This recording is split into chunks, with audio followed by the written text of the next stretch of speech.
This is A's Cast Live, your comprehensive look at the Athletics. Leaping at the wall, it's gone! A towering drive into center field by Rooker. And 29 other MLB clubs. A judging it blast. All rise. Here comes the judge. Swung on, hit high, hit deep to right, away back into the second deck. Bobby Witt Jr. becomes the first shortstop in Major League history to have two 30-30 seasons. Shohei Ohtani starts the 50-50 club. Join us as we take you inside the baseball universe, from humidors to walk-off dingers to Hall of Fame talk. We have you covered. Spend your afternoon with us, only on A's Cast Live. Here's Chris Townsend. Good afternoon, everybody, and welcome to another edition of A's Cast Live from the ballpark in West Sacramento, as we're going to get you ready for the Athletics and the New York Mets coming to town. The highest payroll in baseball, some of the highest paid guys in baseball, one of the best teams in all of baseball is going to be here for the next 3 days. As the A's just continue to play the National League, it's like the craziest thing. We have an unbelievable lineup for you today. It's Friday, so that means it's time for the Mark Kotsay Show, brought to you by Folsom Lake Ford. We'll have that for you later on. JJ Bleday is down on the field taking BP right now. We will have him on the show after batting practice. Eric Chavez, six-time Gold Glove winner, great player, one of the greatest third basemen in A's history. A's Hall of Famer, now New York Mets batting coach, will join us right here. We already taped it. It was cool seeing Chavez, wasn't it? Yeah, it was great. I mean, I was worried we might not get him because the Mets were like, hey, he could do it. And they're like, we need to do it early. Then I didn't hear from him. And then I get a phone call right after we get done with Kotsay. Like, Chavez can do it in like 3:15. And we're like, absolutely, let's do it.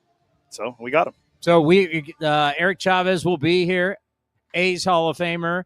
And then Keenan Long from LongBall Labs.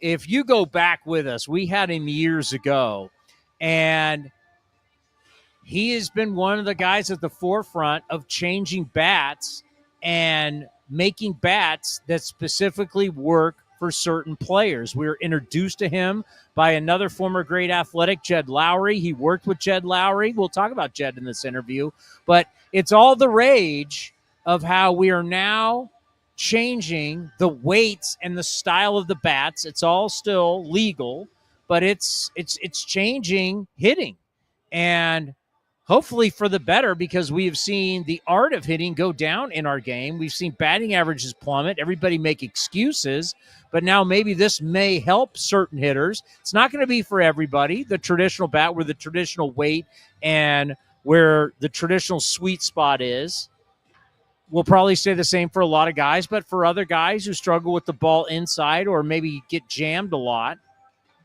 and guys who like to have that feeling of where they're choking up, because when you put the weight closer to your hands, closer to what they say the label, but closer to your hands, it gives you the sensation. And I always bring up Barry Bonds because, I mean, there's nobody better than Barry, and Barry choked up, right? So certain guys love having the weight of that barrel closer to their hands. And what the torpedo bat, which is all the rage right now, the torpedo bat gives you the sensation you're not of choking up, even though you're not choking up. So a lot to get into, but we talk about how golfers, Masters, obviously the rage this week. The Masters really takes over the sports world. I mean, millions upon millions of people watch the Masters, and the Masters is a tournament that people who don't even watch golf, like yourself, Cody, will. By the way, hello, Cody Elias. How are you? I'm good, Towny. We were at the Kings game. We went and watched that. We didn't get a chance to like He's the dying to talk about the Kings game. First of all, the Masters is a tournament that everybody will watch, that even if you don't watch golf. And that's where you really learn about how golf for many, many years, every single golfer's equipment is different. It's specific to that player based off all the testing. Now baseball is doing that the best they can with our players, is finding out where do you consistently make contact. So let's find the right length, the right weight. We can change the weight on where we put the weight in the bat. Also, the knob of the bat can change. So we'll go over that with Keenan Long from LongBall Labs. Fascinating interview. So one of the reporters around the Mariners tweeted this out a little bit ago. Torpedo bats have arrived at T-Mobile Park and are getting mixed reviews at BP. Randy Arozarena is a yes. Julio is a no on the bat. Yeah, it's like everything else, right? Everybody's sticks in hockey are different sizes and weights. Golf, obviously, everybody uses different golf balls, different clubs. I mean, everything's different. So why not in baseball would we not do it? It's mind-boggling how archaic baseball has been with its equipment. So I talked to Brent Rooker about this first game here at the ballpark in West Sacramento, and Rook said, yeah, we're all going to try it. He goes, probably not going to be for me, but it's definitely going to be great for some guys. And it's just smart, especially if you're a guy that has trouble with the barrel and has trouble getting jammed, just the way you're swinging. I mean, you think of guys who really inside out the ball.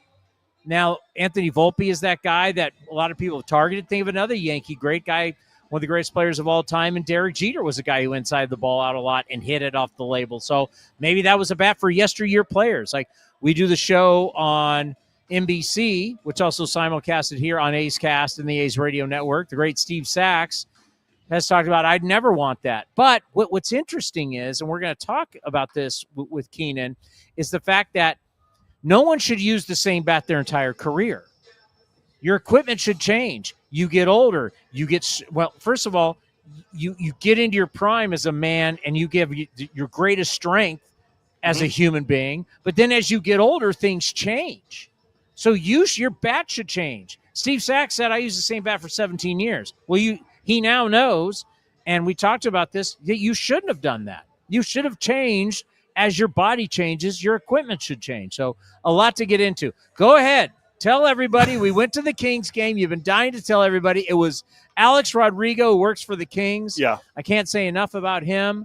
What a class individual. Showed us Golden One Center, G1C, as the locals like to call it, and myself. I heard you say that on Ace Talk. It was a phenomenal experience. The arena, just everything about it. You know, everything around it, all the shops and the restaurants, and then just how they did the arena. It's an unbelievable experience. If you're a season ticket holder, it's a first class experience is the best way to put it. Well. Welcome back. It is good to see you. And you're starting tomorrow is what we hear. I told you you'd be back quick. That's JT Ginn walking by. So if you want to know about who's starting tomorrow, we don't need to hear about tweets or anything.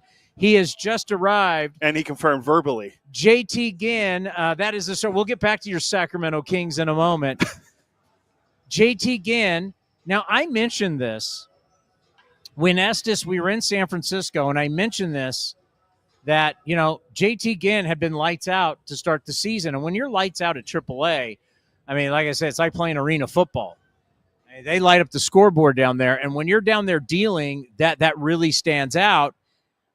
I love this kid. I love his swagger. And I said, why not him? And then David Feldman, our buddy, works for everybody, including NBC, said, well, the A's won't need a fifth starter until Milwaukee because of these days off, because the day off yesterday and the day off Monday.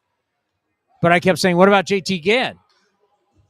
Well, guess what? JT Ginn's here. JT Ginn literally has just arrived at the ballpark and had all of his stuff and just walked by here.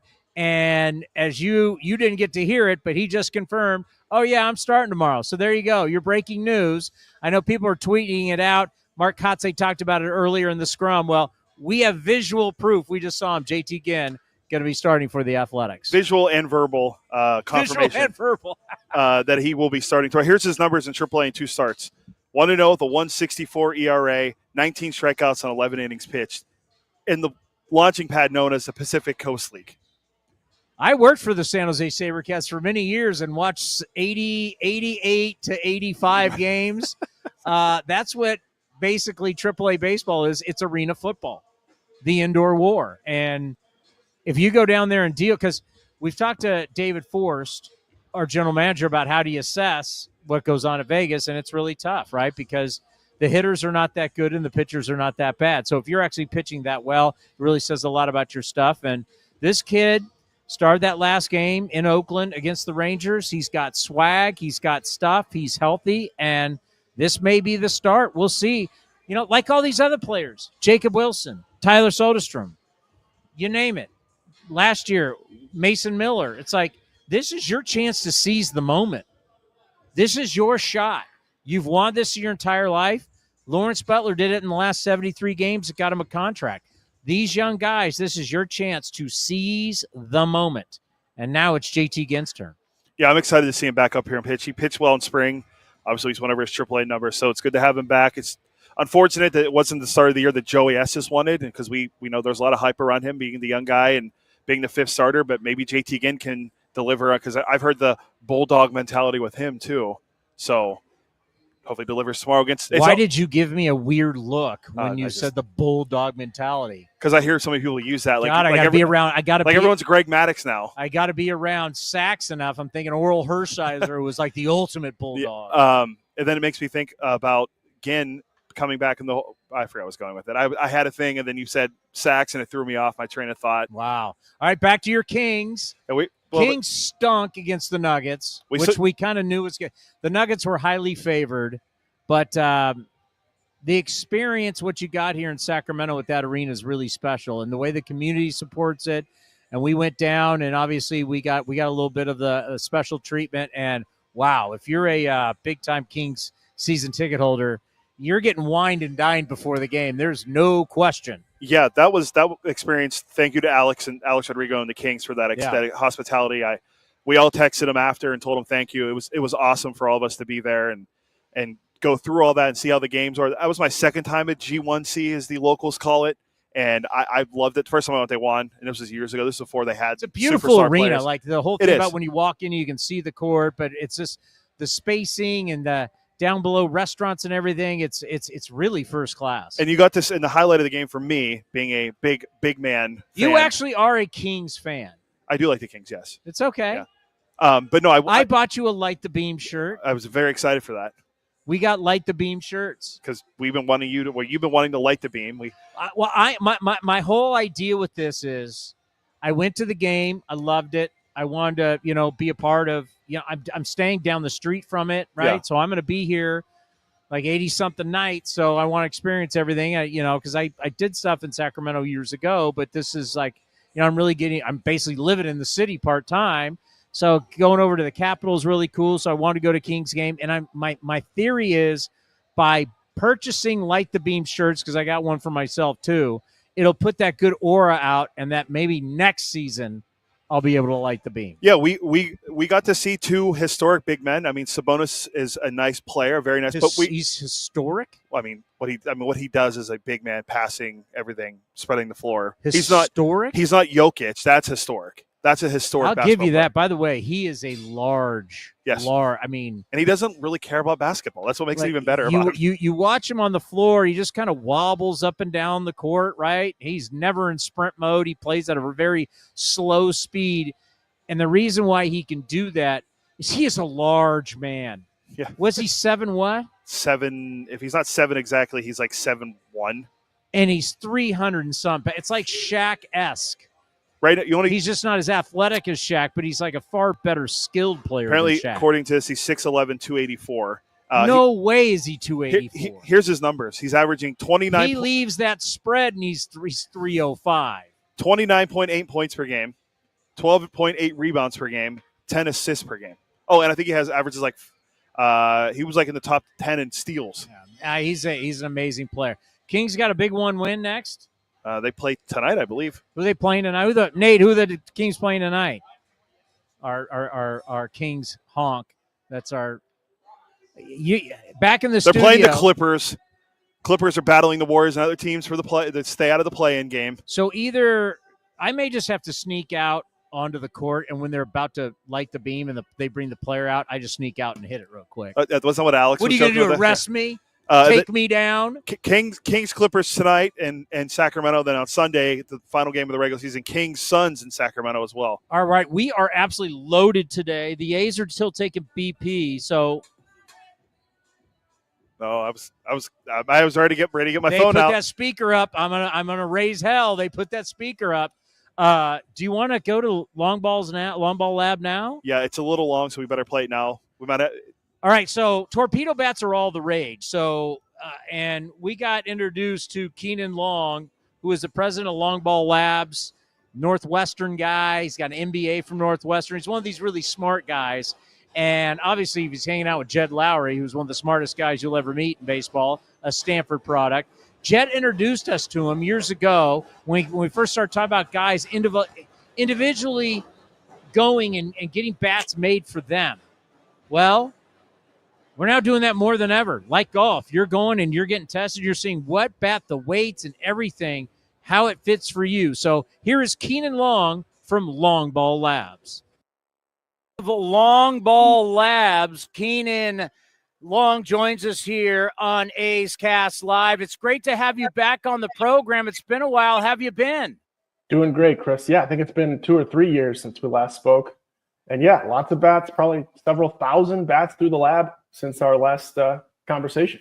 Well, obviously, we learned about you through Jed Lowry, who's one of our favorites of all time. And we got to learn so much about how now baseball players are customizing their bats. I like to always talk about it's kind of like golf, how we all customize our clubs. We get the right clubs to fit our bodies in our swing. We're doing that with baseball. But did you ever think that baseball bat makers would become so popular as you guys are right now? Yes, and it is quite a thing that in the last 4 or 5 days, we've seen every single brand release a torpedo bat model with all sorts of wide-ranging blanket claims about it being a performance advantage. And I would like to say it is going to help some hitters, but because it helps some hitters does not mean necessarily it's going to help all hitters.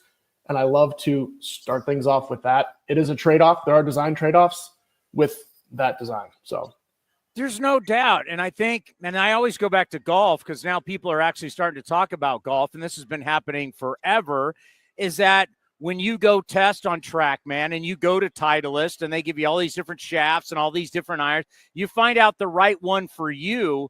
We're finally doing that with bats. And so it makes perfect sense that the torpedo bat is only going to work for a certain group of players where they consistently make contact, which would be different from the traditional guys who make a lot of contact on the barrel we have now. So all that, but go ahead and explain it to us, how that this torpedo bat there, he goes, it's going to change baseball. It's only going to help a certain type of player.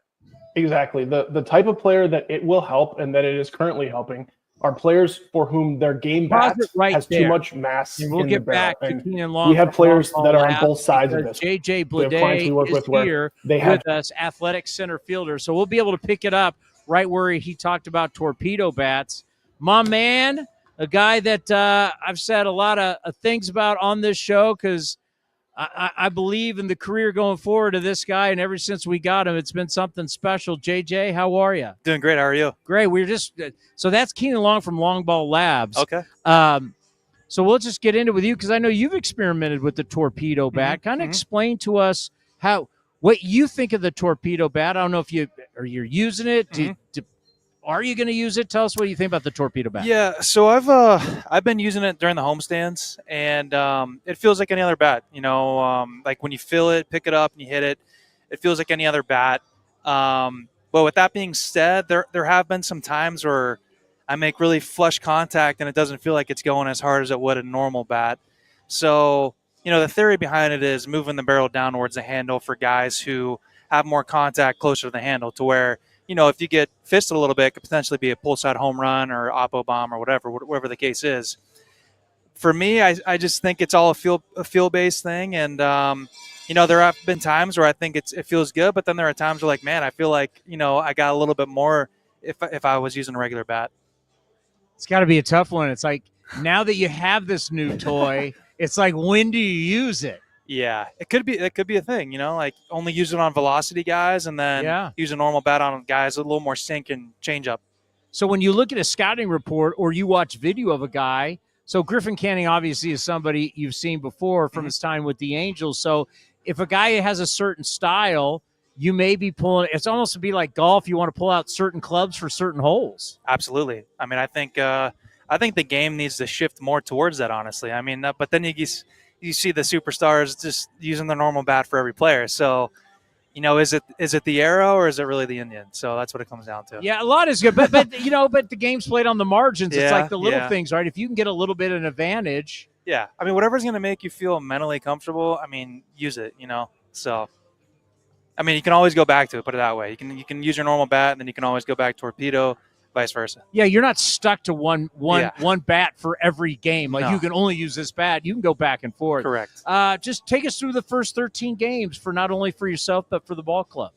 Yeah, I think we've been playing good as a team. It's been there have been times where we've been kind of getting behind early in games, but I think we've been playing solid. I think this group's got a lot of talent, and we got a long ways to go, and I think we're only going to get better.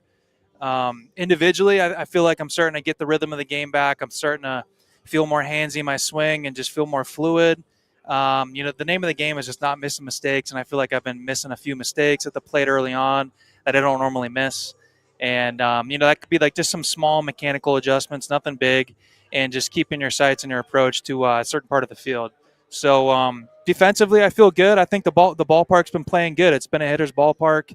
Ball's been flying, although this past day game, the ball wasn't flying at all. Sodi hit one, Lawrence hit one, 105, 106, and it didn't go anywhere. So it's, as an outfielder, it's knowing when to play in and then when to play back on those guys who are going to have a little bit more power. We haven't talked much about this, but the start of your year, I mean, the only ballpark that you've played in that you really are familiar with is Seattle. Mm-hmm. This is a new ballpark. Obviously, Colorado is pretty much so it's like you've been getting this whole 13 games, other than the 4 you played in Seattle. Just talk about how whether it's been here or everywhere else, it's been something new and you got to learn. Yeah, you constantly got to go out there for, early work and defense and just get a feel for how the stadium plays. And that's only going to prepare you for the game. And, especially here, I wish we opened the season up here rather than Seattle, just so we can kind of get familiar with everything and feel it out with BP and in and out and just things like that. But yeah, you always got to get used to something and put the time in to be prepared for it. So center field, do you think tough, not tough? How do you think it plays here? It just I think the ball does carry a little bit more, and then there are times where it dies. So it's just knowing what to do against certain guys. So for example, like a guy like Soto, you're probably going to play a little more normal, a little bit more back, and then a guy who doesn't have as much power probably play a little bit more in. Like Arias or someone like that. So it's just being smart and having feel. So there's that. Then there's playing in a snowstorm. Yeah. So a guy you're a Southeast guy. How often did you ever play in the snow before? I have. I live in the Southeast now, but I grew up in Pennsylvania, so it was pretty right. cold. It was pretty cold, like Buffalo, lake effect. You get 2 feet of snow in one night type of deal. So I don't mind the cold. I don't know if I like playing baseball in the cold, but that was a fun, dramatic series in Colorado. I really enjoyed that, believe it or not. Yeah, it was pretty crap. I mean, just the visuals of watching, especially on that opening day where it basically snowed the entire game. Yeah, it was pretty epic, and there were times where I can't see the ball that well, but you just got to deal with it because it's opening day, and fans want to see some baseball. So, what do you expect coming up here these 3 days against the Mets? I just think we come out early. We put some good ABs together. We get some guys going, and we start hitting the ball. We start taking some pitches, and we don't try to do too much. I think when we're offensively in a mindset of take what they give you, we're gonna put together some good ABs, get some guys on base, and then bam, we get that fluke knock or that home run, and we're ahead. So it's don't try to do too much here, and then just put some zeros up on the board early so our offense can pull ahead. You feel like you guys are comfortable now here in the ballpark? I do. I think we're finally comfortable. The facilities are an upgrade. Everything's pretty much an upgrade. It's just the only thing is it's a minor league ballpark, but it's feeling like a big league atmosphere every night. Yeah, no doubt about it. I mean, the crowds, the support. You obviously you've been feeling it, right? Mm-hmm. Absolutely. It's been good. We've been filling this place out pretty well. Rumor has it your mom is a big fan of the show. She watches and listens to this. Also, my post-game show. Tell Mom thanks. I love that. Did she ever bring up the show? Oh yeah. She watches it. My brother-in-law watches it. Yeah, so they hear me fans. bragging on you all the time, huh? Probably. I don't ask too much, but I know they do watch the show. Yeah. So because actually, since the guy that we were talking about with the bats we met through Jed Lowry, and really it's like you remind me a lot of Jed Lowry, where Jed Lowry has the record for most doubles in a season for the Athletics. And it's just, to me, there's an art form to it, right? That extra base hit. Like when you hit it, you got to sniff that double out. I mean, obviously you had the power last year with the 20 home runs and then the 43 doubles, but there's something special. Is that something that you've always had, that like you sense that double and you hunt for them? Yeah, I think so. I think you're hunting to get that pitch to make good contact, and then you're just trying to bust it out of the box, trying to get that extra base to put yourself in scoring position and get another run on the board.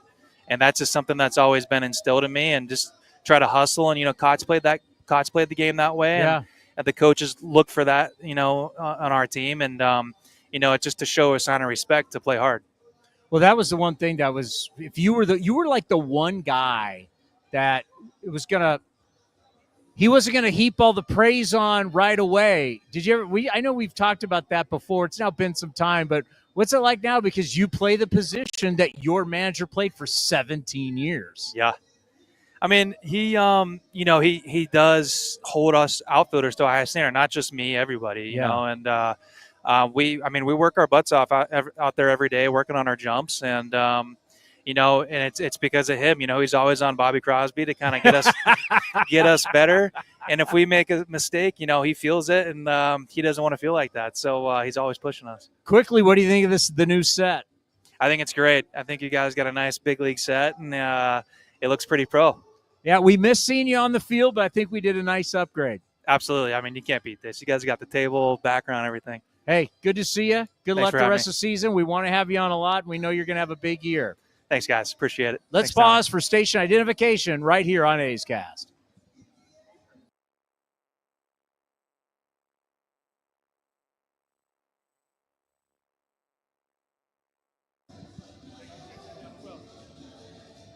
All right, coming up next, we'll get back into our conversation, and I think it's a fascinating one. We were just at the point where we're talking about torpedo bats, right? We're getting into that question.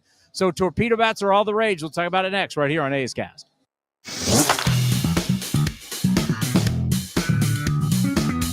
A's starting pitcher Luis Severino joined Towny on A's Cast Live in Mesa and discussed his role as a veteran leader in the clubhouse. For me, just learning from the guys that like when I was younger, Cesar Sabatia, Ivan Nova, Michael Pineda, I played with Aero. So those guys teach me how it was, how it is to be in the big leagues. So I would try to do the same thing with those guys, if they need me. When my first year, I was trying to impress everybody, So right now, it's just trying to get ready for the season. So if I need to talk to those guys and let them know, you don't have to be 100% every time. You don't have to go 100% every time. When we need you to go 100% up there and pitch, that's the day you want to compete. So don't go out there and go crazy and try to get hurt and taking ground balls or trying to catch a fly ball that you don't need to. So just to, let them know what I learned while I was younger. You can watch the full interview at youtube.com/athletics or listen at athletics.com/A'sCast.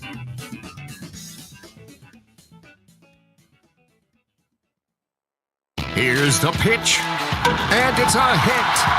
Folsom Lake Ford has stepped up again, winning the Triple Crown Award, Ford Motor Company's highest honor, now 7 years in a row. Folsom Lake Ford is a top sales leader in the U.S., along with being top in customer satisfaction in sales, service, and finance. Now that's a home run.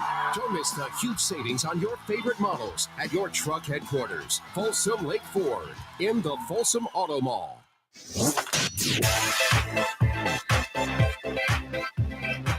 A's right fielder Lawrence Butler joined Chris Townsend on A's Cast Live in West Sacramento and revealed the team's mindset heading into the 2025 season. We have a different mindset than we did in the past couple of years. I mean, we're not, like Kots mentioned it in spring training, kind of the previous years it was kind of like next man up, We didn't really know who was going to be on the team. We didn't know who was playing where. But, this year we're coming into it with a lot of solidified spots. And, we're looking to have some real high expectations from a lot of the guys in the clubhouse. So, it's just a different team if you watched us this past weekend, you saw that we were a different team. We played like a different team. We carried ourselves like a different team, and it's just going to carry on for the rest of the season. You can watch the full interview at youtube.com/athletics or listen at athletics.com/A'sCast.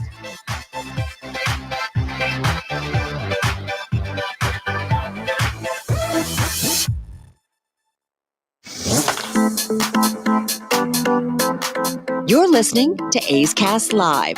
Here's Chris Townsend. By the way, Commander Cody, what was your favorite thing was it called the Capitol Club? Yeah, the Capitol Club. What was your favorite food in the Capitol Club before the Kings game that we had?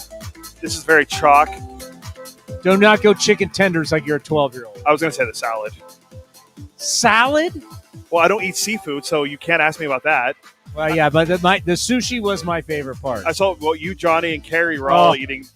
I didn't try the prime. Was it prime rib they had? Or who was more embarrassing? Was it Johnny or Carrie? Ooh. I hate to do this to my guy, but it was Johnny. Johnny is down there waiting for someone to notice it.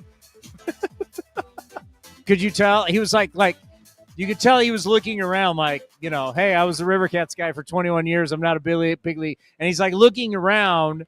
You could tell he was waiting for, you Johnny Doss? He was waiting for that. He did talk to like one person at the bar when we were eating. I don't know. He said, "Oh no, I knew who that was." Okay, sure, Johnny. I'm just saying. I just report the facts. You tell Johnny wanted people to recognize him down there. None of us were the biggest celebrities at the game. You know who the biggest celebrity at the game was?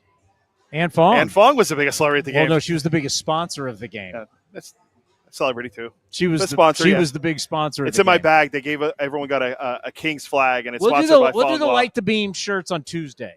At NBC, sure. We're at NBC. Maybe there could be a play-in game that day. I got to see when the playoff schedule starts. Right. The last games of the regular season Sunday. Really gonna make the Warrior fans happy. That's fine. Oh wow. They might have a week off if they're not playing. So why does it matter? They might not be there. Wow. Or they could not Draymond's fault. Or they could be in the play-in game. Not Draymond's fault. Okay. Keenan Long. So you heard JJ Bleday. It's kind of the thing. Like some guys are going to like it, some guys are not going to like it, right? It's going to work for some, and it might work per pitcher, right? Like Mariano Rivera. If I think back, Mariano Rivera, Michael, every single time I make a Yankee reference, you don't have to look directly at me. You don't. It's unbelievable. Mariano Rivera comes in. You remember the strategy against Mariano Rivera? It was back up. It was get as far back in the box as you can. Some guys wanted to get as far up in the box and as far back in the box as they could because you knew Cutter was coming if you were a left-handed hitter. It was coming. And if it was a right-handed hitter, he would stand up on the plate and Mariano, the Cutter would just go further away and further away against righties.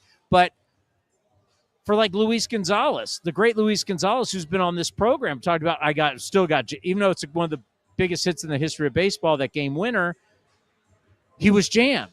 So what would Mariano Rivera threw the same pitch over and over and over, and occasionally would throw a fastball, but it was the same pitch over and over and over again. And he just killed lefties.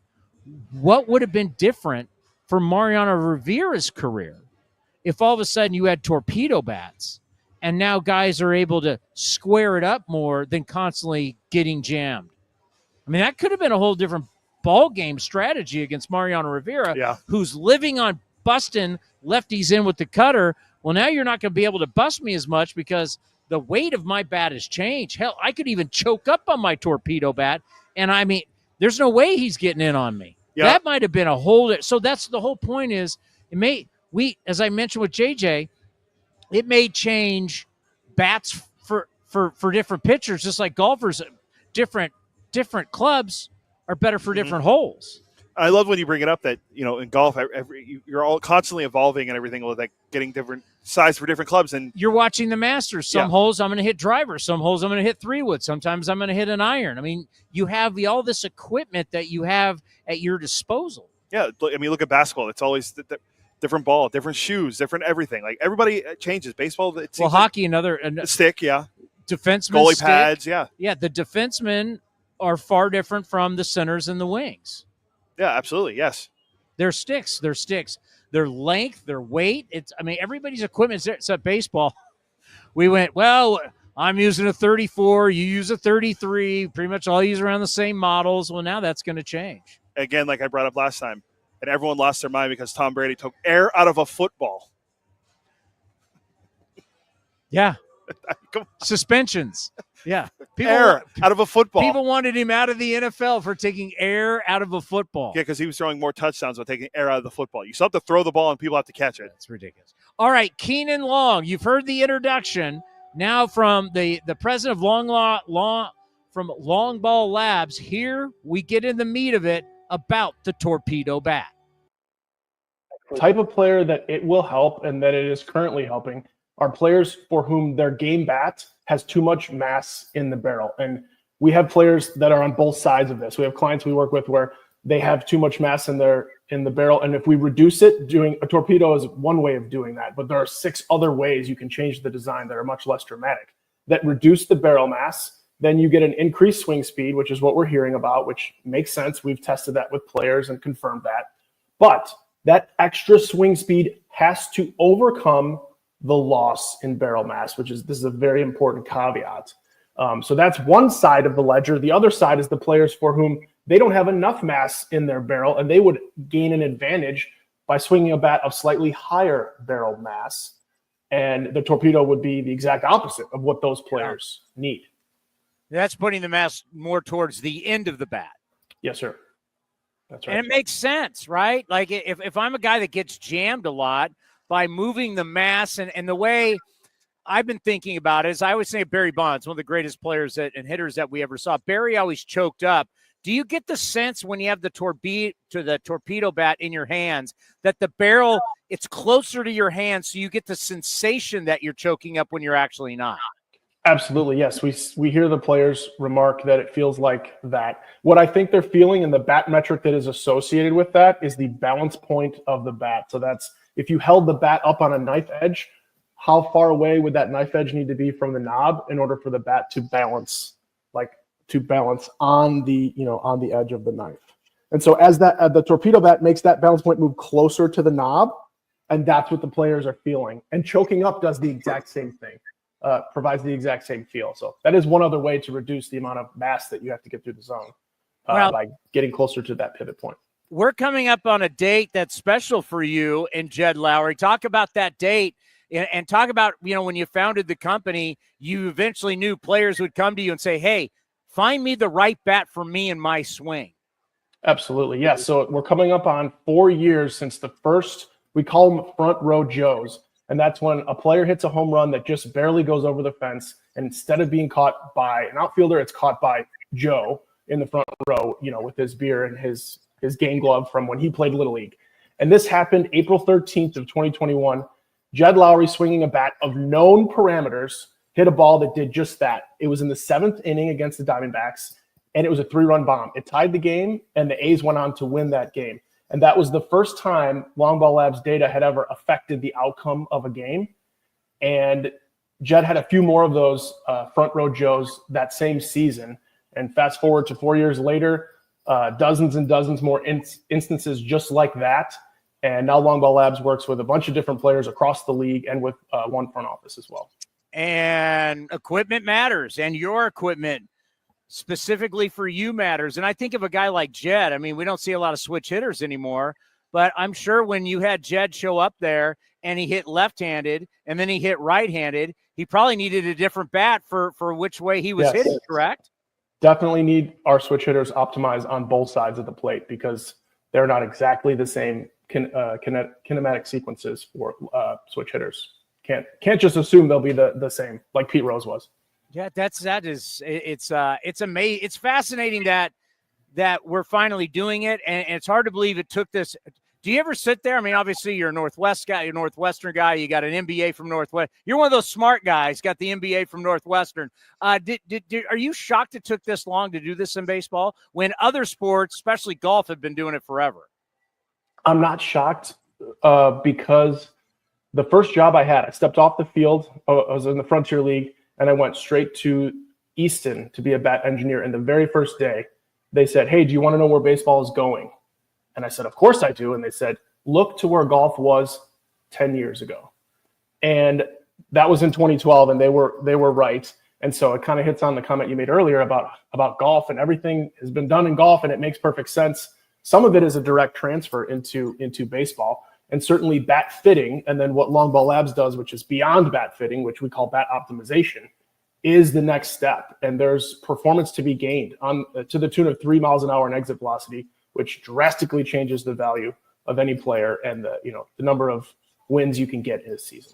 So we talk so much about the barrel of the bat and where we're putting the weight in the barrel of the bat. Do you ever do stuff with the handle of the bat, and does the handle ever change however you may do it? I know guys have used different handles, but does the handle of the bat affect the bat speed?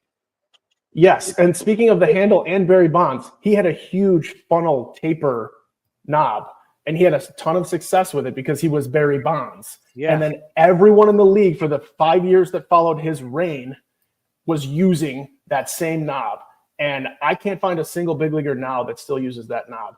So these things come and go, and the science moves forward, but there's one thing that's been constant for us as players all the way down to Little League is the human nature component.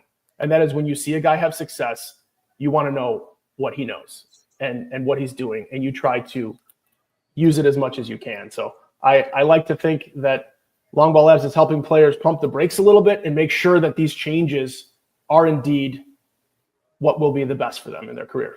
Because we always say at-bats are just too precious to use up on something that you're not sure is the absolute optimal for you and for your swing. Well, you still got to be able to hit, because I'm using the same golf ball that Rory McIlroy is using right now, and I don't have the same results that he has, but we're using the same golf ball. But getting back to the handle, like just explain to us why the change in the handle would help bat speed. Because we think about the mass and the barrel coming through. Why would the handle change it? There's all sorts of handle geometries that exist now. It's not just that standard round handle. We have the Pro XR knobs. There are X handles. Actually, Pro XR has a few different models, different designs to meet different player needs. And they affect a lot of how the bat and the player interact. So that absolutely needs to be taken into account into the equation. It could have an effect on swing speed. It's a player-to-player thing. And the guiding light, the guidepost for everything here needs to be what happens in the performance test with the player. We let the results lead. And those results are exit velocity, contact quality, and other things that the player might be trying to optimize for. Some hitters want to optimize just for swing speed. And it's whatever the player needs to meet their goals. So we can't just say a new handle type is going to increase swing speed across the board. Okay, so when you look at a player's career, you have the early part of the career, you have prime of the career, guy gets older. When Jed started working with you, he was getting a little bit older. How often do players need to come in? Because we're human beings. Things change. Our bodies change. How much do they need to make sure they're always having the right equipment in their hands? Oh, that's a great point. A guy who plays in the big leagues for 10 years is certainly not swinging the bat in the same way that he was 10 years prior. He learns a ton. He gets better in many ways. And then, of course, we have the aging curve. Father Time always wins. And so those things need to be adjusted for. The game has advanced so far that we have players doing that same adjustment in the middle of a season, in the middle of a series, from game to game. And so we absolutely need to be doing that from season to season. And our clients definitely do that performance test with us more than just once. And when things change, when they have injuries, also in the dog days of summer, things change and your optimal bat metrics adjust. We're seeing, just so you can get your head around kind of like how minute this is and how precise it is, we're seeing small changes as little as a quarter ounce of barrel mass can significantly affect the player's exit velocity in a performance test. And that's not enough that the player can even detect it. And we're talking about this quarter of an ounce in a shipment where a player gets bats that vary by over 1.5 ounces in the barrel mass. So we need to fine tune that in addition to helping figure out what is best for that individual player. We also need to make sure they have a consistent product to begin with. I mean, we talk about winning on the margins, right? It's like the little things that you need to win on. And if we think of these great players, the greatest players who ever played, these Hall of Famers who played 20-something years, they would use the same bat style their entire career. Where baseball is now compared to what it used to be. Can you just imagine some of those great hitters back then, if they would have been able to come to you and tweak as they got into their 30s? Some played well into their 40s. It's just amazing how things are just getting so much better for these athletes. By the way, do you guys do anything with metal bats? Not yet. I'll leave it at that. Not yet. Okay. There's definitely opportunities there for sure. And if somebody who, because we have guys, we have a lot of our minor leaguers, like a lot of these A's who have grown up in our system, have grown up watching this show. So we'll have a lot of our minor leaguers watching this show, and they'll, what's the best way for somebody to get a hold of you? I would say we're pretty active on Instagram. We get a lot of players DMing us. That's typically how the conversation starts. That way we can send them information through Instagram and then go from there. Our website too has a link where you can reach out to us. Okay, so when you're still playing in the men's league around Chicago and it's freezing cold, what bat do you use to make sure you're still at an optimal performance as a former minor league player? I had a feeling this question was coming, so I had some time to think about it. What do I do in the cold? The correct answer is that the bat that I'm using in my game doesn't matter for anybody else because it will not be optimal for anybody else. But since you asked, I use a bat that I built years ago, back when I was a bat engineer, and I made enough of them to where, and I haven't thankfully broken many over the years. So it's a custom made bat that I made to my own specs. All right, let's end on this. How cool is it when you're at dinner parties, you're there in Chicago? Chicago is one of the great American cities. I absolutely love Chicago. When you're at one of your dinner parties, whenever people ask what you do and you go, I'm a bat maker. Like, how cool is that conversation? I learned to say I help big leaguers hit more home runs. That usually gets some more questions asked after that. Well, going forward, do you think we'll see way more torpedoes, or will this be something that it's the hot new thing, only so many people will use it, and we'll just get used to it?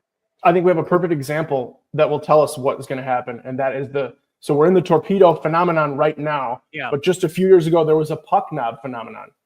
And only a small percentage, say give or take about 20% of the big leaguers that swung those puck knob bats in games are still using them. So there's a vast majority who either had to stop using them and go back to their previous bat model, or they're no longer playing in the big leagues. So I throw that out there because I do see a lot of people picking up the torpedo bat because of the human nature component, because other people are having success with it.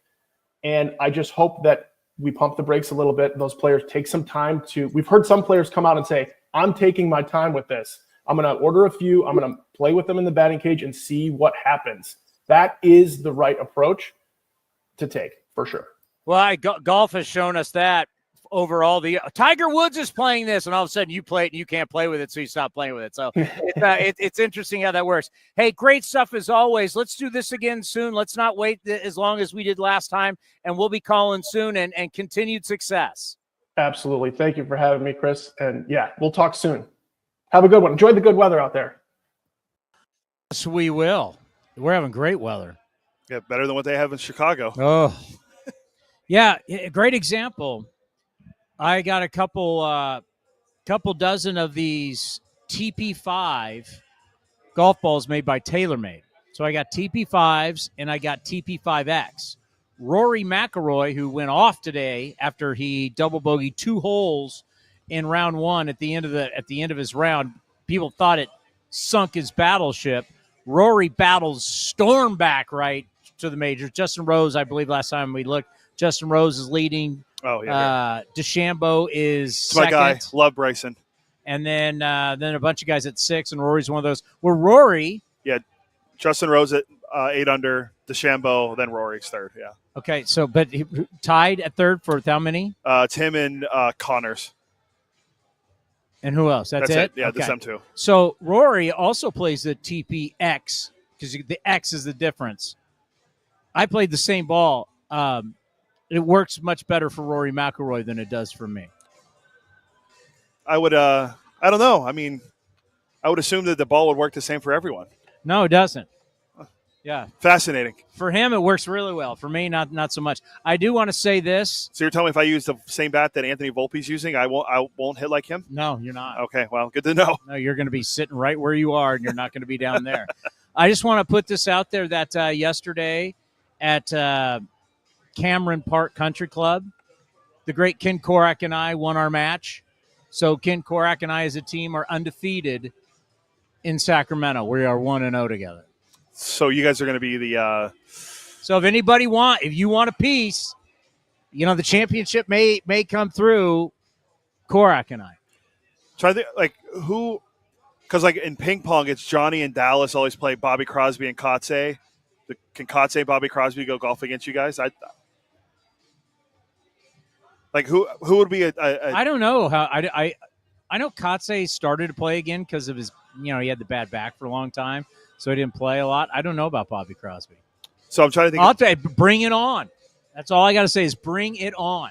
How about you know what I love about ex-big leaguers? They think they're better than they are. The ego gets in the way. Does Johnny golf? No. He probably loses golf clubs. No. Johnny, yeah. Johnny golf. You got to concentrate for 4 hours in one spot. Bro, I can't do it. We're in trouble getting him to do a 20-minute show. You think we're going to have him play golf for 4 hours? Love you, Johnny. I just went up to the press box. I told Johnny I was ripping you about being in the Capitol Club. And I said, bro, we love you. Come on. You're the Hall of Famer. You're the Hall of Famer, Johnny. We're surrounded by Hall of Famers in the Capitol Club. Matchup of the day. We haven't been able to get into all of our stuff, but I can just tell you the matchup of the day. It's going to be pretty simple. It's going to be because bullpen. So I talked to Mark Kotsay. Are we going to say for Eric Chavez for when we come back from break? We'll play him, and then we'll do Kotsay to end the show. A lot of people have called the show after A's Talk, 833-625-2278, and they've been happy that the A's have been swinging early in the count. No one ever complains about swinging early in the count unless guys get out. Does it really matter when you swing? We do know this, that data will show us the minute you go down 0-1, 0-2, 1-2, dramatically is in favor of the pitcher, right? Same thing can be said, 1-0, 2-0, 2-1, 3-0, 3-1, dramatically in the favor of the hitter. We just know those percentages. I have always been in favor ever since we realized that pitchers are not based on pitch counts anymore. So the Moneyball era, I think people still want to live in the Moneyball era where you would hear someone like Billy Beane say, we want to take pitches because we want to get to the bullpens. Well, bullpens are different now. We have more guys in the bullpen. Bullpens are built to pitch a good part of the game. And now front offices don't want their starters going deep anymore. They don't want their starters going through a third time. So as Scott Emerson has told us, pitch count doesn't matter. Doesn't matter if you've got 103 pitches or you got 68 pitches. They don't want you seeing the same hitter a third time, and God knows not a fourth time. That's very, very rare. Very rare. You have to go 9 to get that. So bullpens are built different. They have more arms than ever before. We've given you 8 guys down there. We didn't even have 8 guys down there during the Moneyball era, right? When we were trying to get to bullpens. So bullpens are built to come in and built to just throw it by everybody. Bullpens are a different ballgame these days. So off the air, I talked to Mark Kotsay about this, and I agree with him. I have no problem where you swing in the count if you think you're getting your pitch. Because if you think that you're going to let a fastball right down Broadway and take it, and now it's 0-1. By the way, 0-1, you've now put the percentages way in favor of the starting pitcher. If we're talking about starters, right? Yeah. I mean, these guys, for the most part, you got to think when you're facing good staffs, like the staff you're facing today, the Mets are number 1 in ERA at 2.10. They're number 1 in starter ERA at 2.43, and they're number 2 in reliever ERA at 1.70. So I don't know how many pitches you think you're going to work, and you're going to work walks. Guys are coming right after you, and I'd rather be swinging at something that's hard and straight versus waiting for whether I'm getting a slider, I'm getting a cutter, I'm getting a splitter, your guy throwing the splinker. No, that wasn't great the other day for him, but that's fine. The splinker didn't work out. Got his name. Paul Skeens? Paul Skeens. I mean, whether you getting the splinker. I thought you were just being. I thought you were. No, I couldn't remember his name. So whatever somebody's got for their out pitch, you're not sitting around for the out pitch. If I get a ball I can drive, I can live with that. If this is the best pitch you're going to get in an AB, you let it rock. I mean, if you remember, we brought Barry Bonds earlier because of the torpedo bat. Barry got one pitch to hit in that bat. So whatever pitch that was, he was hacking it and he was going after it. And most of the time it was a home run. So now we have people who are really concerned all of a sudden with, oh, my God, they're swinging at the first or second pitch. And I know it got brought up in Kotsay's presser after the game against San Diego. I'm just saying, for me, if I look at the data, I have no problem with it. If you get something straight that you think you can drive early in the count, I don't know why everybody has always been, because as a pitcher, you're always trying to get ahead. And if you're trying to get ahead, what are you doing? You're normally trying to you're going to throw a lot of first pitch fastballs, unless you know a guy is a dead red. He's gonna ambush you on the first pitch. Then you'll maybe pitch backwards and you'll go with like a slider or a changeup. But if you're going to get a fastball in your first two pitches and something you can drive, I don't know, why wouldn't you swing at it? Yeah, and I know guys are trying to work deep into counts to get the starting pitchers out of the game. But, yeah, if you're getting a pitch in the first two. That doesn't matter anymore. I'm saying if you're getting a pitch in the first two and it's a fastball, you better be swinging. Because what are you waiting? I mean, what other pitches are you going to see that are better than that in the first two? Are you waiting to see his good breaking stuff or his out pitches? Is that what you're waiting to get into? Well, we know that's what most guys throw anymore is breaking balls to get strikeouts. And because a lot of guys start you velocity. face the Red Sox and you're going to see basically all sliders. If I finally get a fastball, I don't care what count it is, I'm ready to rock. I looked this up real quick before we go to break. 434 pitchers used already. I mean, you figure 30 teams, 13 on a team, and we've already used 15. Well, that's only 300-something to start the year. Yeah. So we already used the 100. What's 30 times 13? It'd be 390. Yeah, so we're at 430 already? Yeah. And JT Ginn, if you're just joining us, JT Ginn's going to start tomorrow. He'll be 431. 435. 435. 435, because we've already used 15 different pitchers. Will we break the record this year? Well, what is the record?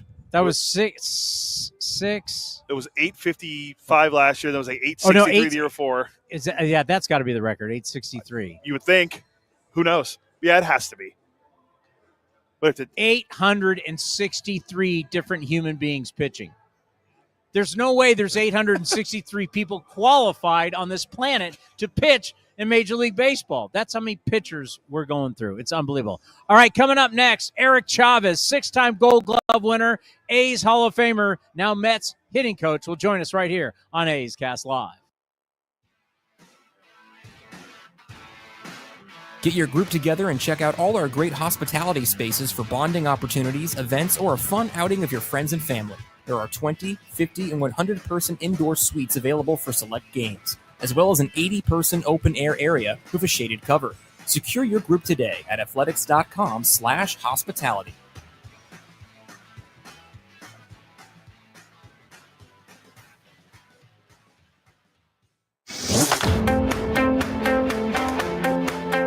Lawrence Butler joined Chris Townsend on A's Cast Live to express his gratitude to the A's after securing his 7-year contract extension. I mean, it's a surreal feeling. I mean, like you said, I love this organization. You know, they were the only organization that took a chance on me out of high school, you know, in the draft. And, you know, I thank them solely for that. And, you know, I'm just thankful and I'm just grateful, you know, humble to be, you know, chosen to, you know, be able to have this opportunity. And, you know, I wouldn't want it with any other organization than the A's because, you know, they've showed me love since day one. And, you know, I've loved them, you know, 100% back. And, you know, it's just been a mutual thing that, you know, me and the A's have, just grown to become, a great relationship with everybody in the organization from top to bottom. You can watch the full interview at youtube.com/athletics or listen at athletics.com/A'sCast.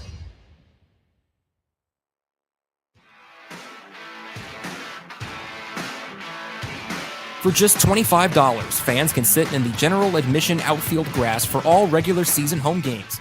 Tickets for that day's game will open up daily at 9 a.m. for purchase at athletics.com/lawn. Sign up to receive A's alerts to receive a text the first morning of each home series as a reminder. For more information, visit athletics.com/lawn.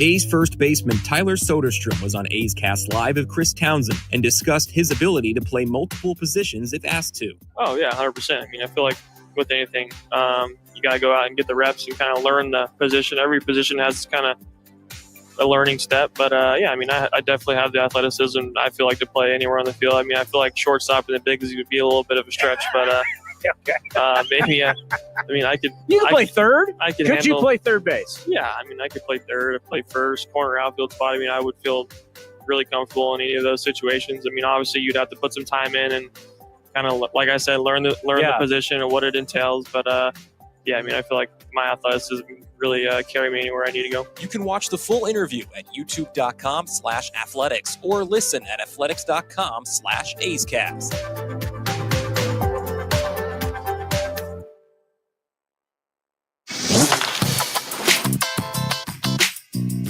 A's Cast Live continues from West Sacramento. Here's Chris Townsend. You know, it's been a while since we were able to talk with Eric Chavez.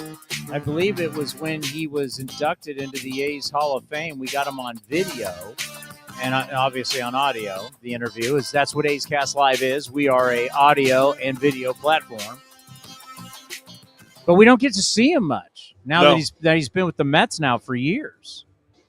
Yeah, he's been with the Mets at least 3 or 4 years, right? Because he won in the Hall of Fame, I think, in 2021 or 2. So it's been, and he was with the team then, I believe. So yeah, he's been with them for a good amount of time. Yeah, so we haven't been able to, so he wasn't even there for the induction ceremony because he had to work. Yeah, he had a game to do. He had a game. So I remember we got him for an interview, but it's very rare that we get to talk to him. Remember, there was a point before he worked for the Mets. He did a little TV for us, so we got to have him on. I don't even think we were on video at that point with A's Cast. What years did he do that? That might even be before A's Cast. I think it was before A's Cast. So I used to have him on all the time when. So that would have been 95-7 when I used to have him on all the time when he was doing TV, and it was always great to have him. He's such a good person. Yeah, he's one of those guys that no matter where he goes and what he does, you root for him because, he's been through so much. A great player, but then his body failed him. And then after you thought, like, man, he's not going to be able to play, he figured out a way to stay healthy enough to continue to play and be a very, very productive player. So someone like him is such a resource to players, right? You've had the highs of being a great player, and then you've had the lows of having to do with just horrific injuries. I remember when he talked about his back being like a house of cards, how brittle his back was, and at any point, boom, could go. So what a career he has had, and now a hitting coach with the Mets, and the Mets, offense hasn't gotten off to a great start, but a lot of that may be weather, as he's going to talk about in this interview. It was freezing cold. It was in the 20s. One of their games they had to move up against the Marlins, so they moved it up a couple hours because they knew once the sun went down, who knows how cold it would be. So it was brutal cold. It's so funny too about how we talk about how the ballpark is going to play here in Sacramento. We don't really trip out in other parts of the country because we know how the weather just changes. It's going to start out really cold, then it's going to be nice, and then it's going to get really, really hot, and then you're going to have fall-like conditions at the end of the year. I mean, no one sits around and goes, how's it going to play at Wrigley Field this year? You just know that whether it's Boston or it's New York or it's Philly or it's Baltimore or whoever plays outside in the East Coast or, Minnesota, it is going to you're going to have dramatic weather. It's out here in California. It's like, how do you think the ballpark's going to play? Yeah, we don't. No one talks about it. So it's very. Do you think people in Chicago are looking at us going, "Oh my God, it was in the 50s tonight"? Yeah, there were. Hey, they look like perfect example. My parents back home. It's going to be 105. They're like, "Yeah, we'll come out here where it's 101 with humidity." Yeah. And it just rained for 4 hours, and now we're going to play baseball. Yes, the humidity, the rain and the humidity is awful. So rain delay theater. I don't miss any of that ever. No, that's why you'll take. I miss the snow more. You'll take triple digits versus to dry heat. Triple digits dry heat versus triple digits humidity every day of the week, or like 97 degrees with humidity. I mean, it's so unbearable. I'd rather have the snow, to be honest. Like speaking of my time in arena football with the SaberCats, when the Arena Bowl was in New Orleans for 2 straight years, and it was like at the end of July, early August, being in New Orleans. Oh my God. Like I can't, you immediately walk out of any building and you sweat everywhere. There's nothing you can do. There's not. You literally can't wear nice clothes. You can't, because you're going to walk outside whatever hotel or office. I can't imagine people who wear suits to work or people who wear unbearable. So we complain out here like, I don't know. It was a little cold, and it's going to warm up. It was like 80 degrees earlier today here in West Sacramento. Now the weather's already starting to drop. I'm going to have to get my nice new Ace quarter zip and put it on soon. Yeah. Compared to when they were in New York, it was in the low 20s during the game. Low 20s. Again, I don't miss any of that. Whole different deal. But obviously, Eric is special to this franchise. He's special to the fan base. There is, because there's different parts of our fan base, right? There's the much older crowd that remembers the teams in the 70s. Then there's the crowd of my generation who it was the 80s teams, especially the late 80s teams. And then there's the younger part of the fan base that their team is the Moneyball era, which really kind of Moneyball is like late 90s into the early 2000s all the way up to 2006, where people fell in love with the A's, where here comes Jason Giambi, and then here's Miguel Tejada and Eric Chavez and on, the great players, the big three, Hudson Mulder, Zito. So that's an era of A's baseball that people fell in love with, and it became such a very popular era because not only all the winning and the success, but also the book, which became a New York Times bestseller and then made into a movie, which was up for an Academy Award, multiple Academy Awards. Yeah. And Brad Pitt, one of the biggest stars in the world, was playing Billy Beane. So that's an era that a lot of these A's fans, they don't remember. They were just born or they weren't born yet. So they didn't really get to see the championship in 89. And they didn't see the 3 straight World Series in 88, 90. And that's more, for when I was in high school and the A's were the biggest thing in baseball. They were the biggest team. They were the stars. So that's where Eric Chavez is really big. And we were laughing earlier with Ken Korak about how, it's Chavez, and then it's really is Chavez, but he was cool with Chavez.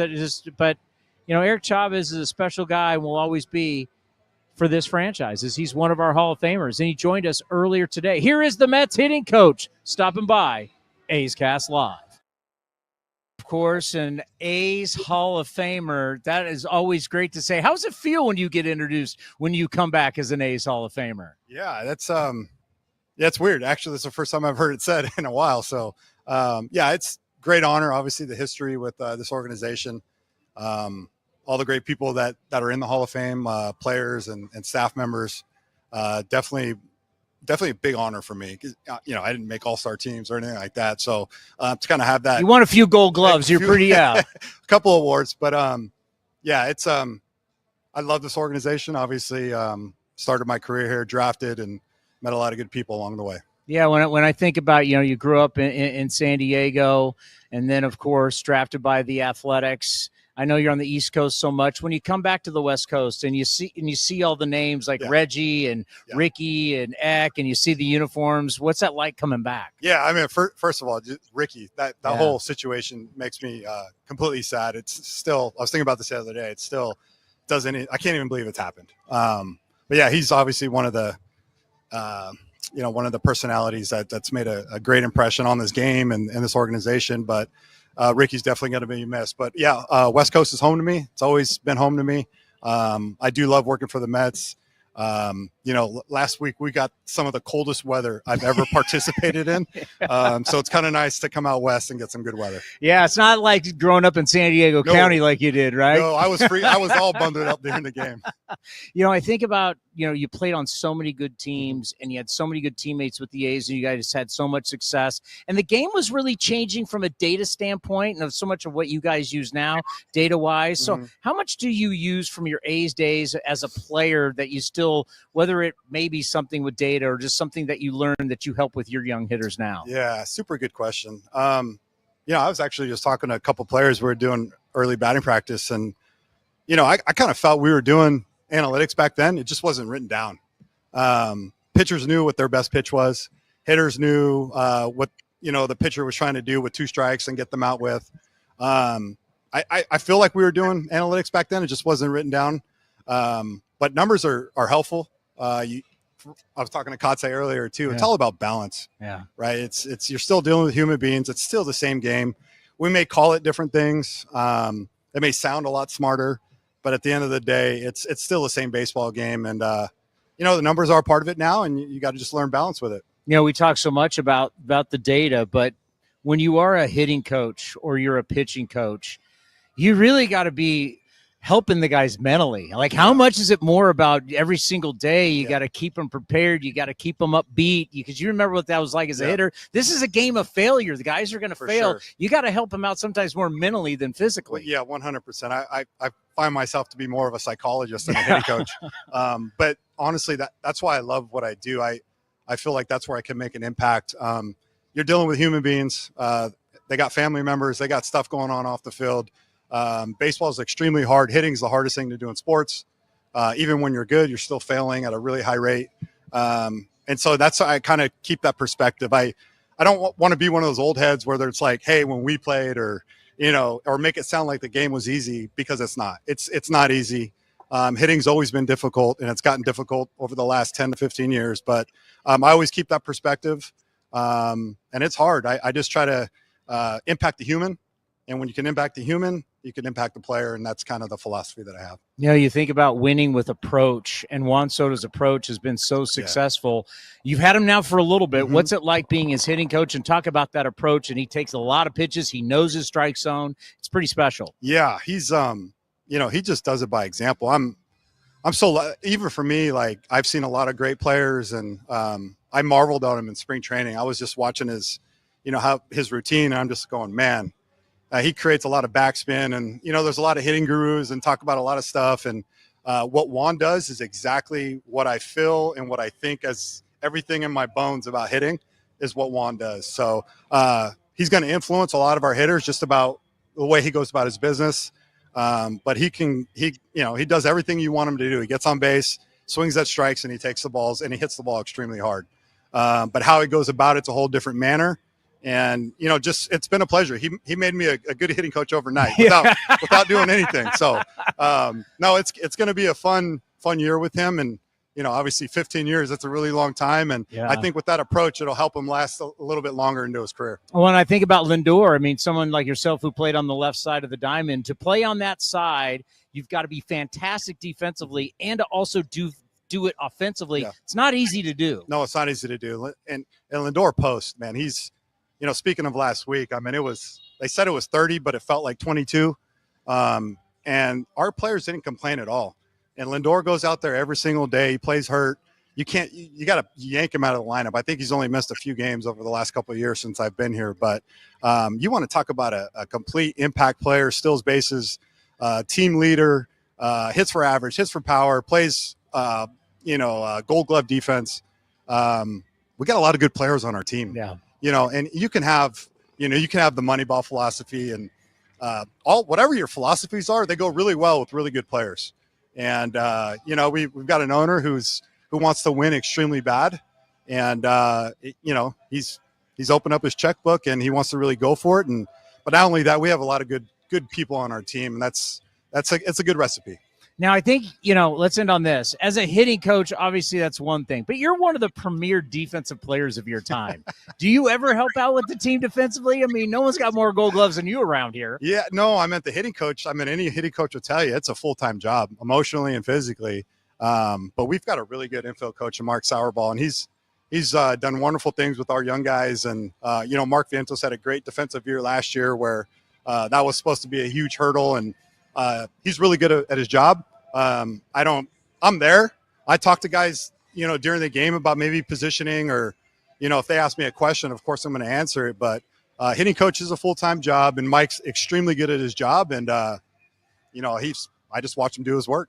Well, I know we're only going to get you so many times a year. It's great to have you back because you mean a lot to this fan base. Yeah. With our franchise, you're one of our all-time greats. I appreciate it. Good luck with everything with Thank you you guys in the Mets, and hopefully we'll check in with you later on this year. All right, appreciate it. Thanks for having me. No, so good to catch up with him. Great to see he's doing well. And, it's interesting. Juan Soto, they have a great article about his approach, especially with 2 strikes and how he learned that in the Nationals farm system. I believe it's on MLB.com. I was reading it. It's a really good article. I wish a lot of hitters would read that. Even though I talked about earlier, when you get your pitch, swing at it, but you swing at strikes. That's Juan Soto's thing. I sometimes he takes a little too much, but he swings at only strikes. Mm-hmm. That's the key, right? Knowing your strike zone, understanding your strike zone, and really that is being perfected in our game because a lot of these young kids are getting used to being in the ABS system down the minor leagues, so they really know their strike zone. Mm-hmm. So we got to get to Mark Kotsay. You want to do that right now? Yes.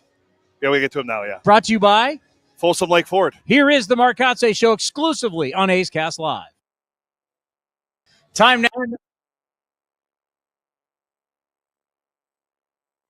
now for the Mark Kotsay Show, brought to you by Folsom Lake Ford here on A's Cast Live. Skipper, how are you? I'm doing well. Friday afternoon. Weather's starting to warm up. Backdrop of the bridge and the field behind us here. What a stage. Yeah, it's been so far when you look at everything that we've been able to do production-wise and everything and just the beauty of the ballpark, I think can't say enough about how nice it's been. No, it really has. We obviously still have some things we're working out behind the scenes to the ballpark. From a player's standpoint, I think the building itself is really, worked out well. It's new. The flow of the building's great. The amenities that are inside there to get their workouts in, to get their hydrotherapy and the recovery and the food room and such. So, it's been a nice start to the year outside of the wins and losses at this place. I thought it was interesting after the last game against the Padres where it was a low-scoring game and you were asked about the ballpark. And you're like, hey, listen, we've seen the ball fly out. And then you saw that game where it was killing fly balls. So you really don't know yet. Yeah, you don't know how this park's going to play yet. And like you mentioned, it was a day game. It was warm, but the wind was blowing across from foul pole to foul pole. Sodi hit a ball at 106 to center field that got knocked down. And yet we saw opening night against the Cubs, Dansby Swanson hit a ball 102 and it goes off the seeing eye. So, we're still getting settled in here. We're still getting the data to kind of see how this ballpark's going to play. But overall, the facility is, it's meeting expectations and we're getting our feet on the ground. So as we're doing this interview, it's right before the start of the Mets series, the last 3 games of this homestand, 13 games in. Just kind of give an overview how you feel your team's played. Yeah, I think we've pitched really well in some games and we haven't pitched really well. I think that's kind of the tell. Obviously it starts with starting pitching. When we've had good starting pitching, we've won games. And, our offense, we've obviously done a great job offensively of putting up some runs. We continue to slug. We still hit the ball out of the ballpark. I think the day game was the first game we went without a home run. So we had 12 games in a row of hitting the ball out of the ballpark. And, for us as a team, that's kind of what we're built around. But we also know that we can pitch, and when we do, we win games. We talked so much about Lawrence Butler at the end of last year and watching him come into his own. Now we're seeing Tyler Soderstrom and Jacob Wilson. How much fun is it to watch these young guys start to blossom right in front of your eyes? No, it's great. And obviously, Max Muncy being the youngest of the group and having him here for from the start of the season, based on Zach Geloff getting injured, and it's been fun to watch him. He's you can always tell when a player gets here, the anxieties, the emotion, the excitement about it all, and yet I think he's starting to settle in. We saw some better at bats over the last 3 games, and I think this kid's a talented kid. He can really impact the game, but the start that Jacob's on right now is hard not to talk about, right? Jacob Wilson. It's funny, starting pitcher tonight, Canning for the Mets. That was his debut, and he got that hit, his first at bat, and then he tried to score on Lawrence's ball, and he got hurt, right? So knock on some wood, wherever that is, that doesn't happen tonight. I think about how a manager's job is to help these young kids as they enter the big leagues, and I think about your experience and Jim Leland taking you to the racetrack to bet on the ponies.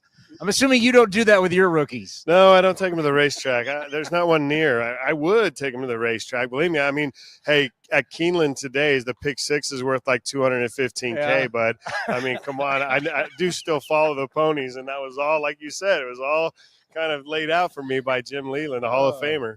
One of the great stories. We're talking a lot about Jacob Wilson and projecting what he's going to be, and we had Tony Gwynn Jr. By the way, how do you like the new set?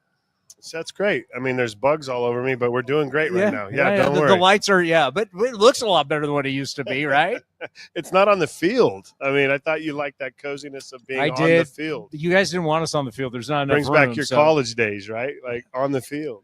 So when I think about Jacob Wilson, we had Tony Gwynn Jr. here, and you start looking at Ichiro, who's going into the Hall of Fame, and you think about Boggs. Of course, you played in San Diego. You know all about Tony Gwynn. It's kind of reminiscent of a guy who shows up every day and gets 2, 3, and at worst a hit a game. Just talk about just his ability to make solid contact over and over again. This is a really special skill. It's a great skill. It's one that isn't in the game as that we play now. Very few hitters have the ability to hit the ball all over the field. It's a player that has incredible bat to ball skill. We talk about it. He's got some more strength from his season last year to this season. He can impact the baseball a little bit better. But again, defenses have a hard time putting guys in the right places, and I can speak to that. I mean, we just came off the series with Arise. I think Arise had probably 5-6 hits in the series. Didn't do a ton of damage, right? But he's just that at bat where you just throw it over the middle, let him hit it, and get him out of here. Like, don't waste 7, 8, 9 pitches trying to strike him out.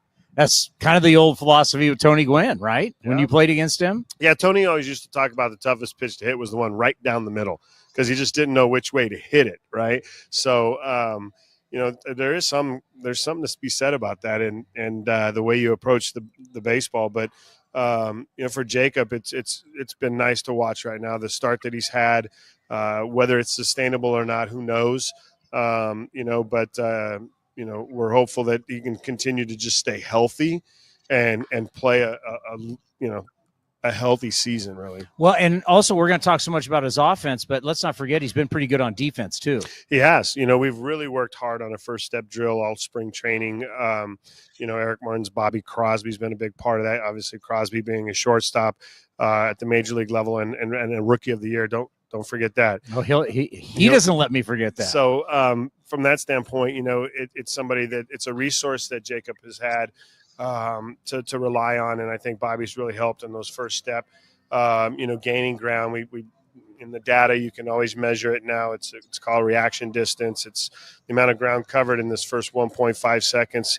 Last year he was averaging in or around like 6 feet. Now he's up to 8 feet. So that's a big improvement, and I think we're seeing the result of that on the field right now. When you think about some of your pitchers who are starting to emerge, we talk a lot about on the post-game show about how guys will earn their right to get more high leverage innings. And I think of what Murdoch's done for you, the Rule 5 pick, Sterner. You've had some guys really step up so far in your bullpen. Talk about these young guys. Yeah, we have, and we've also had some guys that pitched for us last year continuing to perform, in Tyler Ferguson.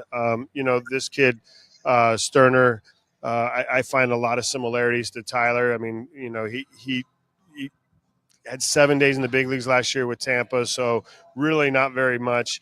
Fergie had 0 time with the Diamondbacks. He hadn't kind of broke in, and both these guys were kind of, impact guys down in the bullpen right now. And it's been great to see Sterner just come in and be able to handle that, those leverage moments. And then for Murdoch, a Rule 5 kid from Kansas City that our baseball ops did a great job in identifying, to bring him in and to see the success he's having. Both those kids have done a really good job. I mean, you played 17 years in the big leagues. As a manager, how great is it to finally give some of these guys just their opportunity, just to give them a shot at it, a chance? No, it's great. You always are looking for, talent that hasn't been given that opportunity to see how it performs. And, it's obviously exciting.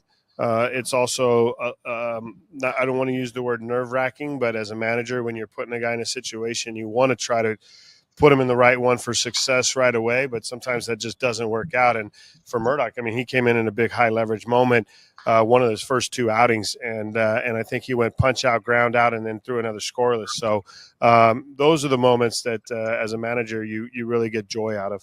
We haven't talked to you since that game. Speaking of Murdoch going those 2 innings in Coors Field, take us back to that opening day. We talked to you that morning. What was that game like? 3 hours and 21 minutes, snow flurries. Yeah, it was a challenging game. Probably one of the more challenging games that I've been a part of for, I've been in the major league level now for 28 seasons.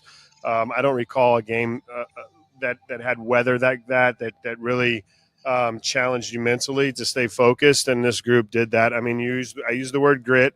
I'll use it again.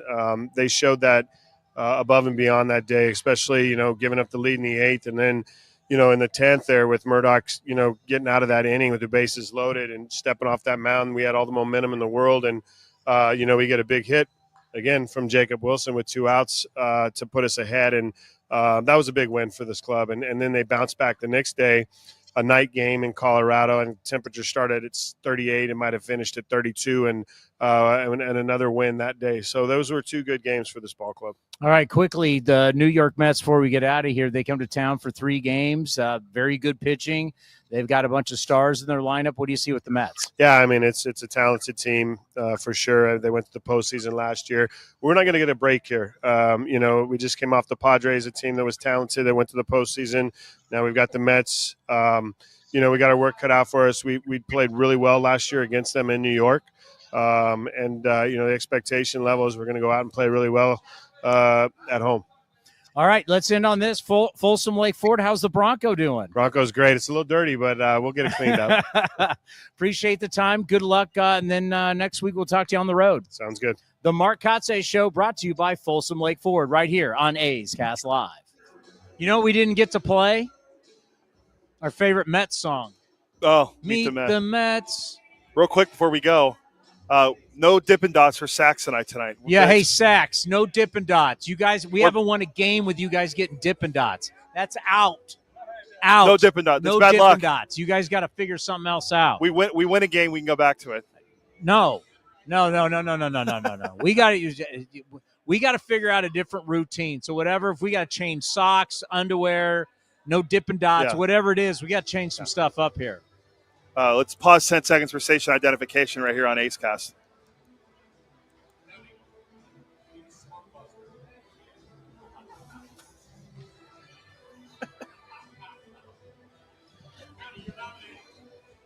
You know what we need? We need like a Steve Sachs after dark show.